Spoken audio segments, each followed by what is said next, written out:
Trading at Schwab is now powered by Ameritrade, bringing you an expanding library of education with even more ways to sharpen your trading skills. Access new online courses, insightful webcasts, articles, engaging videos, and more, all curated just for traders.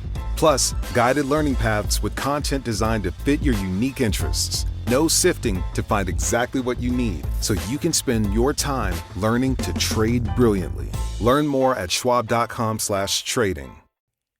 It's 1955, rural Kentucky. A family's having what should be a quiet night, when suddenly the local wildlife gets a serious upgrade. Little green men start showing up on their front porch. Not your usual house guests. They dodge bullets, vanish into the dark, and leave a community scratching its head. Is it aliens, owls on steroids, or just a wild night fueled by moonshine and imagination? Stick around. This is a classic story you're not soon to forget.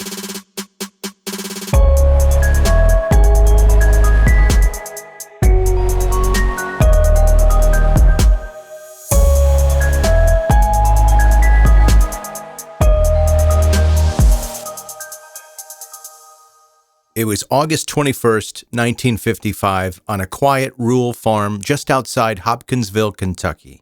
A town you probably wouldn't expect to be ground zero for one of the strangest UFO encounters in American history. The Sutton family, along with a few friends who'd come over for a visit, were settling in for the night. They were minding their own business in a modest farmhouse surrounded by cornfields and darkness. The night started off normal enough. Kids playing, adults chatting, and maybe a few beers passed around. Then, around 7 p.m., things took a turn for the bizarre. Someone spotted strange lights flickering just beyond the tree line. At first, they thought it might be a plane or a prank, but these lights didn't behave like anything familiar. Then the real freak-out began. From the shadows, small figures emerged. They were about 3 or 4 feet tall, with glowing eyes that seemed to pierce the darkness. The creatures had spindly arms, claw-like fingers, and heads that looked not quite human. They weren't shy either. According to witnesses, these little green men started peering through the windows and creeping along the walls. If you think getting a surprise visit from your weird neighbor is unsettling, imagine your neighbors being something that looked like it crawled out of a low-budget sci-fi movie.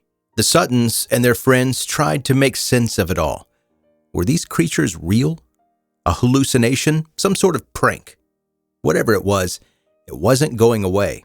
The family armed themselves with rifles and shotguns and fired into the night, trying to scare off whatever was lurking out there. But the strange visitors seemed unfazed. They moved quickly and silently in the darkness. What started as a peaceful evening spiraled into a terrifying standoff that lasted hours. The little green men reportedly vanished and reappeared, dodged gunfire, and left behind a scene that would baffle locals, police, and even the nation. That night, near Hopkinsville, planted a seed in UFO lore that still grows to this day, a mystery wrapped in equal parts fear, wonder, and a little bit of Southern charm. Once the little green men showed up, things got hectic fast. The Sutton family and their friends didn't see shadows or flickering lights anymore. They were facing something that felt almost alive. According to their stories, the creature moved with an eerie quickness. They peeked through the windows, slipped between trees, and seemed to disappear and reappear at will. It was like they were playing a twisted game of hide-and-seek, except nobody was having any fun. The family grabbed their rifles and shotguns, fired into the darkness to protect themselves or scare them away.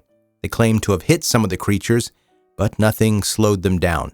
One witness described them ducking under a porch just out of reach, while another said one of the creatures climbed a tree and glared down like it wasn't bothered by them at all. Neighbors heard the gunfire and strange noises but stayed inside, unsure if they were dealing with pranksters or something more. The tension was thick. The family was terrified, convinced their home was under siege by beings no one could explain. The ordeal lasted for hours. At some points, the creatures vanished completely, only to show up again moments later, as if they were daring the family to keep shooting. No one knew if they wanted to communicate, attack, or simply watch. By the time dawn broke, the strange visitors were gone. The house showed signs of the night's chaos, bullet holes, scuffed floors, broken glass, but no sign of the little green men themselves. What remained was a story so bizarre that locals would struggle to believe it without first-hand accounts. After the sun came up, the Sutton family called the police.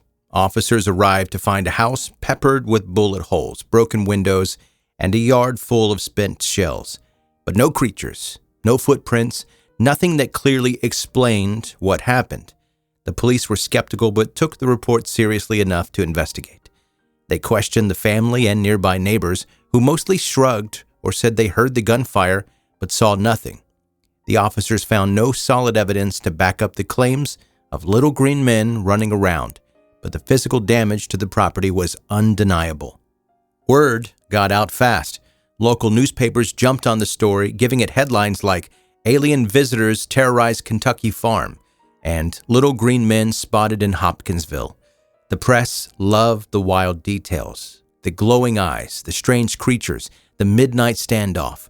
Soon the story spread beyond Kentucky, capturing the attention of UFO enthusiasts and skeptics nationwide. Some dismissed the entire thing as a hoax or mass hysteria.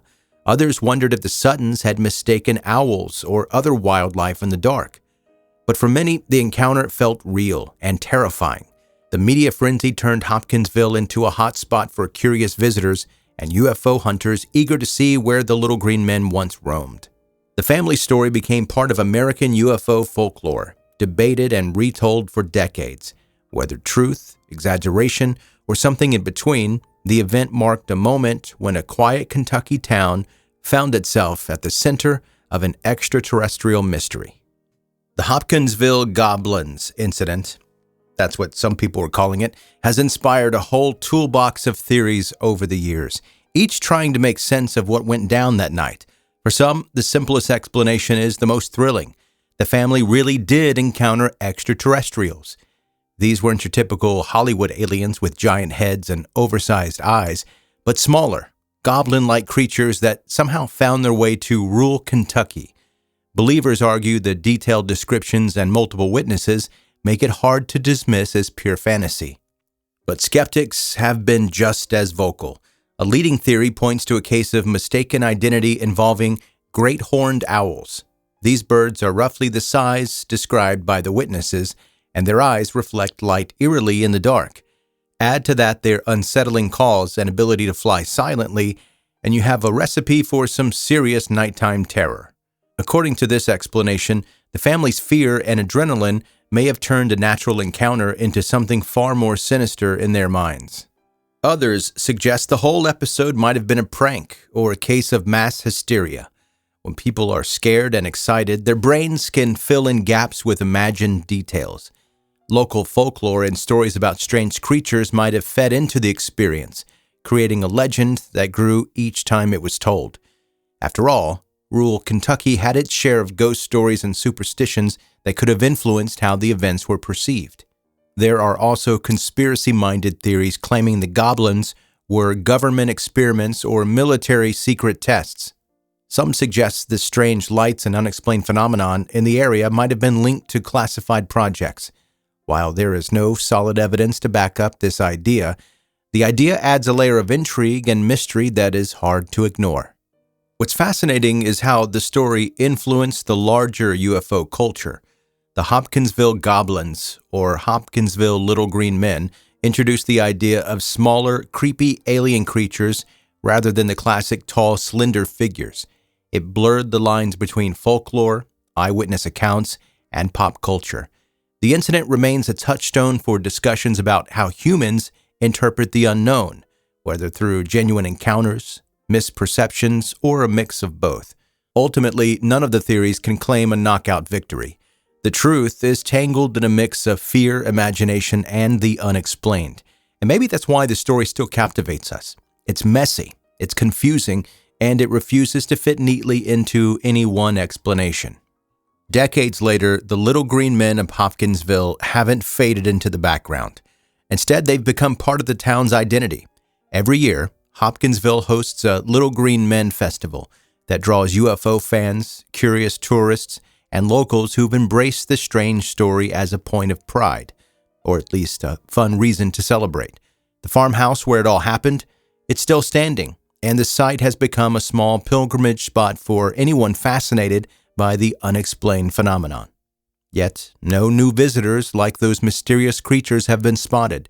The goblins vanished into legend, leaving behind only questions. The truth about what happened that night remains elusive. Was it aliens? Was it owls? Or something else entirely? The evidence doesn't give us a clear answer, and maybe that's the point. Some mysteries don't want neat conclusions. They linger in the dark corners of our minds, reminding us that not everything can be explained, even in a world obsessed with answers. Hopkinsville's encounter with the little green men continues to invite wonder, skepticism, and the kind of stories that keep late-night conversations alive. And if you ever find yourself near those Kentucky cornfields, it might be worth keeping an eye out, just in case. Thanks for listening to 10-Minute Mystery. I'm Joe, I'm the host, and between this podcast, 10-Minute Mystery, and my other one, 10-Minute Murder, I talk about a lot of cities, a lot of countries, a lot of places that I've never been. But Hopkinsville, Kentucky is a place that I have been. Back in 2017, I think it was, I was there for the eclipse. It was the area that had the greatest eclipse, the area where they experienced the longest duration of the eclipse. So I traveled to Hopkinsville, Kentucky, and I stayed there and watched the eclipse from there. And the city it's small, as I mentioned before, but it's a cool city. The people are extremely friendly, and they have fully embraced this little green men mystery that they've found themselves a part of. And that is the coolest part of it to me. You might find some cities that have this history or have this past, and they think it's kind of embarrassing, like, we don't want to talk about that. That's whatever. But this town embraces it, and I think that is fantastic. Anyway, thank you for listening to 10-Minute Mystery, and like I mentioned in my other podcast, if you are into the brief, the bingeable aspect of this podcast, check out my other one, 10-Minute Murder. And if you want to get in touch with me, you can go to my website, 10minutemurder.com. That's going to do it. Thanks again for listening to 10-Minute Mystery. Having a life scholarship and being able to afford to go to college made me feel inspired to go. When I got a life scholarship, it was such a relief. I knew that I wanted to have an impact. Having a life scholarship through the SC Education Lottery was huge. It gave me the opportunity to make that impact right here at home. The South Carolina Education Lottery. A better you, a better us, a better South Carolina. Visit sceducationlottery.com/betteryou.